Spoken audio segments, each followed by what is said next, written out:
Today we are going to make a very simple watercolors using minimal colors and very little drawing. Hi friends, I am VanidasMangathil and let us learn watercolors together.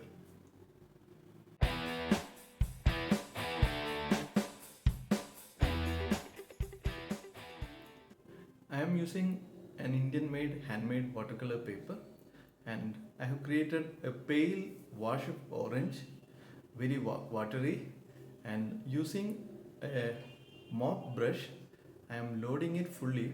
It's a very thoroughly mixed pale wash of orange, and using a mop brush I am gently applying it on the paper.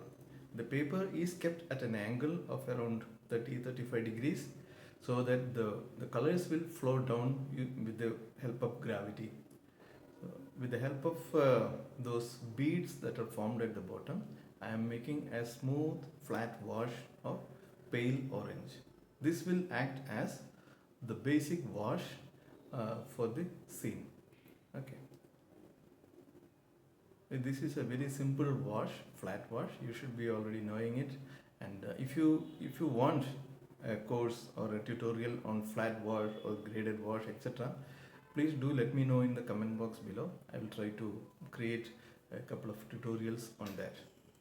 Okay, now this looks like a very flat uniform wash, and yeah, we are done with the wash. Okay, and there are little bit of accumulation of paint at the bottom, and we will drag it out using damp brush. Now while this is still wet, let us pick up some mauve color, reddish violet sort of a color, mauve, and let us make it slightly thicker consistency and apply it on top of the damp orange wash. The orange wash is not fully dry. You can see a little bit of softening happening. Okay, and as I'm coming down, I'm adding little bit of orange and little bit of water so that what we get is a graded wash on top of a flat orange wash. So it is dark at the top and it is getting lighter as we go down, and from this point onwards I am again adding little bit of darkness, slightly more mauve, slightly more orange, etc. Okay, this is a kind of, we can call it as a kind of glazing on with a graded wash on top of a flat wash. I'm adding little bit of thicker consistency because the bottom portion is supposed to be water, and I'm using slightly darker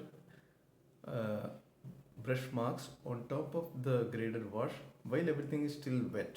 Okay, so this will create little bit of a variation of tones when it gets dried. Okay, so that is the idea. So this is very simple process. As it goes down, make these lines very light and very thin. That is the concept of perspective, right? Now this should be dry now. Okay, let it dry fully. This is fully dry. Okay, now let us make some distant element to create the top edge of water and little bit of depth. Okay, it's a kind of a very small far end hill or foliage, etc.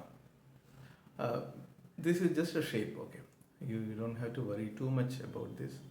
Just treat it as a shape for the compositional benefits. I'm putting it right, and I'm taking little bit care that the top edge of water is horizontal. So it is, I think it is little important that we make a far end top of water as horizontal. Okay, now we have something on the left side of it on the horizon, and let us now make something larger, bigger, kind of a hill or a cliff on the right side using thicker consistency mauve and orange. As of now we have only used these two colors. Okay, and let us suggest something. Okay, I haven't made any drawing for this, and I'm just following my impulse and my thought process and just creating a sort of a hill or a huge rock. uh, okay, and that is, I just wanted to make big reflections. That is the purpose of this. And it also engages the sky area a little bit, right? Little bit of orange on the light falling area, and for the rest of the area I am adding more mauve, and making it slightly darker, because the light is coming from behind the hill, so we will not get too much of light on these areas where I am painting now. Okay, so let us make it darker. And it is thicker consistency paint. Sorry, my palette is not fully visible here at some point, because it is a vertical frame. Many times the palette goes out of the coverage area. Okay. I think we had to make it little below to make it little bit kind of to make the arrangement of these two hills little interesting. Okay. And yeah,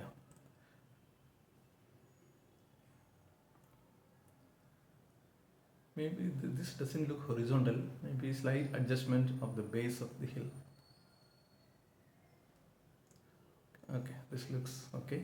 And I'm splashing some of these colors, dark colors, and I will also splash some water droplets to make some textures. Okay, so that the hill doesn't look like a flat wash sort of a thing. It has little bit of dark textures by the splashes, and white textures using this splash of water. Okay, splashing of colors, dark colors, and splashing of waters. Let it dry completely, then we can do further definitions, make further definitions. I am making a simple suggestive reflection for this far end small hill. Okay, and this looks little light to me, so let me add little bit of darker colors, because watercolor, when it dries, it will dry lighter.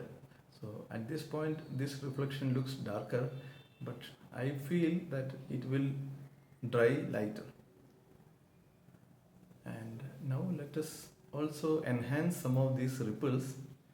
Okay, because whatever ripples we have made initially, they got dried very light. So let us mark some more suggestions for the ripples. Okay, I have used a smaller brush now,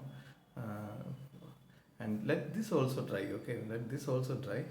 And now let us make the reflection of the big hill. Okay, same colors, no change of colors. So for, I would say, 90% of the work we are using just these two colors, which is mauve and orange, because I wanted to make it simple. I hope you are finding this video informative and useful. If you are finding it informative and useful, please do subscribe to my channel and press the bell notification. I'll be trying to create more and more videos as frequently as possible. You may also please share this video to your artist friends who can also find it useful. See, I mean, this takes the creation of video takes a lot of planning, lot of effort, a lot of time, uh, and your support, your encouragement will be great motivation for me to create more and more videos. So please do share it. Further, if you have any questions or comments or suggestions, please do write them into the comment box below. I'll be more than happy to get back with my answers for all of your comments. Okay, now that we are suggesting some reflections, and you can see that some of these reflections are broken, some are continuous, and this is how the reflection works. And it is a little complicated topic, the reflection as such, but the the reflection at the very beginning of it usually will be slightly darker, and I'm making it a little bit more darker at the beginning of the reflection. Okay, I'm just looking at the edge of the reflection, because usually the width of the object and width of the reflection, they should be comparable. Okay.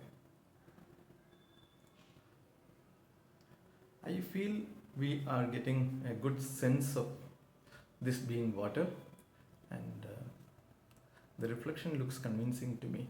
Okay.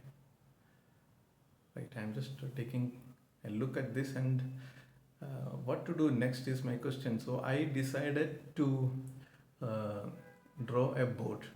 Actually, I spent a couple of minutes to look at the image and decide what to do next, and I have decided to draw a small piece of boat, a small boat at this particular point.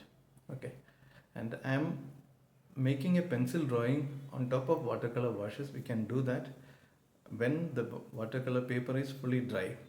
Okay, you may not be able to do it if the paper is wet, and this is a simple boat and two figures in that and some reflections. Okay, that's it. Ideally, I wouldn't draw it, I would directly paint it, but for this being a beginner level tutorial, for you to understand, I have made the drawing. Now I am picking some cobalt green sort of a color. It is little opaque color. See, at this point, we have to use opaque color because there is already an underlying color. So we need to make the boat visible on top of an underlying wash. So we have to use little opaque color. If you don't want to use this opaque color, you have to draw the boat initially on the white paper itself and leave white spaces while doing the washes and all, which is little, limiting to me. And see, the reflection is little darker when it begins, and then it can slightly go lighter. Okay? Like the way we did the reflection for the big hill. Little opaque red color for the figure. Okay, and if you think the figures are challenging for you, you can look at my previous tutorials. There are a lot of tutorials on painting tiny figures. Okay, you can take a look at that. And if you are not sure about how the perspective of a group of figures will be on a scene, you can look at my playlist where I have a number of videos covering this subject of the perspective of a group of people. Okay, right, these figures and the reflection. See, the concept of reflection remains same whether it is small element or big element. Okay,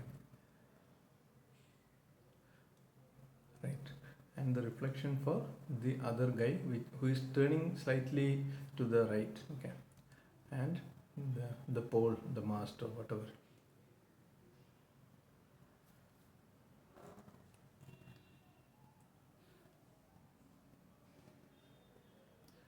Little darker at the base of the boat. See, the base of the boat usually will be darker. And let us make some more suggestions for ripples somewhere here and there. Okay, to make it little bit more contrasting and little bit more lively, visually more appealing. Okay, now I am taking some watercolor whites, very little bit directly from the tube, and I am making some highlights for the figure and for the boat. See, the figure and boat is kind of a focal area, focal element, and that needs little bit of popping up, that needs little bit of contrast. Okay, so it is for that reason I am using thick white highlights. Okay, it is kind of again an opaque treatment. If you are very conventional watercolorist and don't want to use white, you can avoid this step.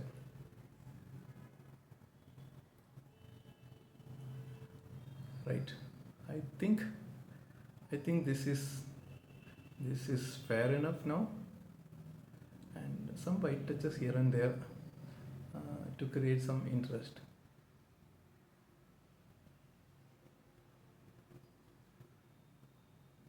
All right, so for the boat I have used cobalt green color, and little bit of Payne's grey for the darks of it. So as of now we have used mainly mauve color, orange color, cobalt green color, Payne's grey, and for the figures I have used little bit of red also, and white for the highlights. And actually while splashing colors there are some droplets on the paper, dark droplets. I wanted to convert that into some tiny birds. Okay, so these are just suggestions, very suggestive birds. We cannot make them realistic. Okay, and ideally I'm not a big fan of making these birds, but since there are some droplets I'm just trying to convert them into birds. There are some droplets here also, some darker tones. Okay,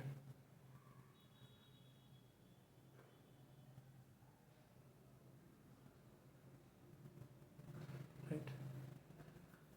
Anywhere else? Maybe there one one more board, slightly more orangish, more warmer, because light is coming there, hitting there. So I wanted to make it little warmer. Yeah, I think we are done, and let me finish it by signing it. Okay, right. So I hope this video was informative. If you have any questions or suggestions or comment, please write them into the comment box below. So, and if you have any suggestions, please do let me know, right? And let us take out the tape now. And by taking out the tape, I always enjoy the process because it gives me a sharp white edges, and the overall image, overall artwork looks little bit more sharper and neater. Okay, so we have the composition here, the board here, the hill there, and the birds coming in, and that overall makes it interesting. So thank you very much for watching this video. As I have mentioned earlier, if you haven't subscribed to my channel, please do subscribe and press the bell notification.